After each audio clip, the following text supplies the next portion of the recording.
Only here at C3 can we laugh about Corinthians. Morning. I offer reflection on spring, a list of things to do, and not knowing lyrics to songs. Spring brings with its warmer weather so much good vibe. Driving in this morning, seeing those tree blossoms, I don't know if anyone else saw them. Yes. I suddenly find myself thinking about all the things I plan to do when spring and summer are in full bore. Imagination and creativity feels alive and awake. Show of hands. Anyone else have this experience? All these things I want to do when spring and summer arrive. So anyway, here is my partial list, and then, of course, all of the reasons I talk myself out of doing any of them. 1, I want to adventure more and stay home less. I have this idea of this road trip to Lake Superior and Isle Royale. But good Lord, isn't it like 27 days in a car to Houghton and then the UP, and then you got to take the plane or the boat, and really so much money and time and ticks and wolves, and are there bears on Isle Royale? I don't even know. So maybe I'll just drive to Manistee and grab pizza because it's closer, or maybe I'll just go to Scribs because, support local. Number 2. I want to start a Generation X specific book club. I mean, it might be not right to have an invite-only book club. It goes against everything I've ever believed about book clubs. It feels too exclusionary. And really, what are the best Generation X literature choices? The books I keep thinking about seem to be mostly written by men, and what does that say about me as a human being? And I just feel gross thinking about it. And I do have 100 other or so books to read. I'll do those instead. Number 3, I'll be more active, i.e., I will get out my bike, I'll paddleboard, I'll go for hikes, I'll play tennis, and of course, all of these things are dependent on my check knee light not turning on. I didn't mention to the doctor the other day, it has been feeling worse. I went for a physical and was really only getting a blood pressure check for the meds renewal. So it's all, I just feel so good these days. Maybe I'll just see how I feel as the days go and see what happens. Number 4, I'll finish that poetry collection I've been working on, preferably somewhere in the middle of a vast, beautiful landscape and not under the roof of my home. But honestly, the energy and mental space is hard after a day of computer screens and being on. Do you know what I mean? On. What energy is left after that? I don't even know. Doesn't feel creative. Number 5, I have this idea to be at Lake Huron and watch a sunrise and then get in my car and then go drive all the way back over here to see sunset on Lake Michigan. I have this idea that it would teach me something. It would be meaningful. It would be great.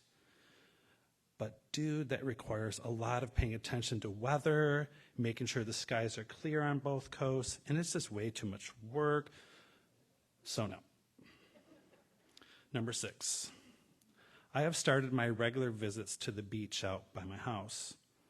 I have seen people in the water. I was just talking to someone, there's people swimming yesterday. Good for them. I am not kidding. They are adventurous. When I go, I put on my sweatshirt and earphones, play some music, but the beach still has its winter fences up, so it seems weird. And I hear it's going to snow tomorrow, so WTF, I'll try to go for sunsets every day. Maybe. We shall see if it happens. I mean, I have to work.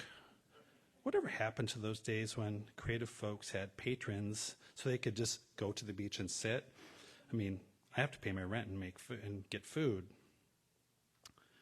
So many things really on a list. It is filled with promise. Promise not felt since autumn when I too had grand ideas inspired perhaps more by endings as opposed to beginnings. And this is only a small part of the things spring has brought to my mind. There are a lot of things. So many that in truth, if I were to actually sit down and fill in the real planner, those actual paper planners I said I was going to use this year, there would not be enough days available for it all. The ideas are more so this nebulous amalgam of feelings. And it feels amazing, all of these things. Just don't look at it with detail. And when the summer ends and I look back at all I've done, I will feel enough regret for not doing them that autumn will bring its own muse and list of things I want to now do. So I won't sit down and map them all out because I'll stop and not do any of them. Nihilism at its best. Best to keep it all abstract so I can at least enjoy the vibe and keep the possibilities alive. Anyone ever do karaoke? Show of hands. Is it even a thing anymore? I don't even know. You get up and you're all into it like you're in a musical. Maybe you choose a favorite song. You're reading along and yes, you sit down and there's high fives with all your friends and you're watching the next person up there rocking out. But if you're honest, the whole time you're sitting there and you realize you didn't even know half the lyrics to this song that you said was one of your favorite songs. And the actual lyrics make the meaning not even what you want it to mean. Perhaps the truth is that what you like best about your so-called favorite song is your ignorance of its true meaning. You created your own meaning. It was just a feel you liked. And I don't know if this is good or bad, real versus imagined, joy versus truth. These are great dichotomies. Truth is, facts and truth sometimes get in the way of happiness. How many things in life are like this? Things I say that are powerful or meaningful or of value that I don't even really know them in full.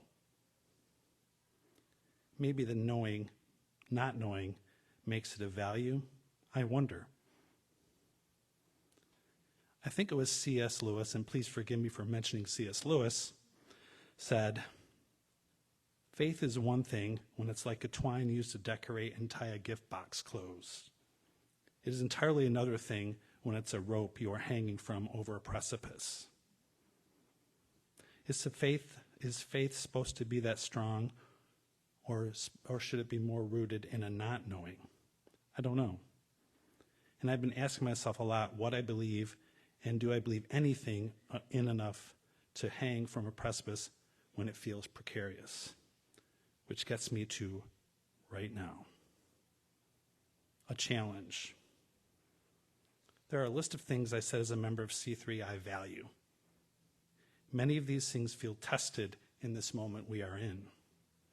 I'll be honest, I stayed away last Sunday because I just didn't want to deal with it. I needed a little space to think.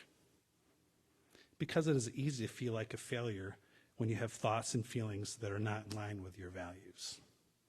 It is also easier to feel anger and righteousness because with those things comes a sense of certainty that can be mistaken for power when one feels powerless. I have had many conversations about our current situation and have been included in many emails. And I see a lot of people have these same feelings and thoughts. So here we are, unresolved at the moment, in flux, filled with potentials, good and bad. Is it a twine for a box or a tether to hold tight to when we are unsure? I don't know. Spring is here. Its muse whispers. I will try to go to the beach tomorrow even if it snows. I don't really know the lyrics to the songs. I don't really know what I believe. Maybe I believe or know nothing. I want to go sit on the rocky shore of Lake Superior and imagine what could be without a plan in sight. Maybe in that, some sense of something is still possible and wonderful.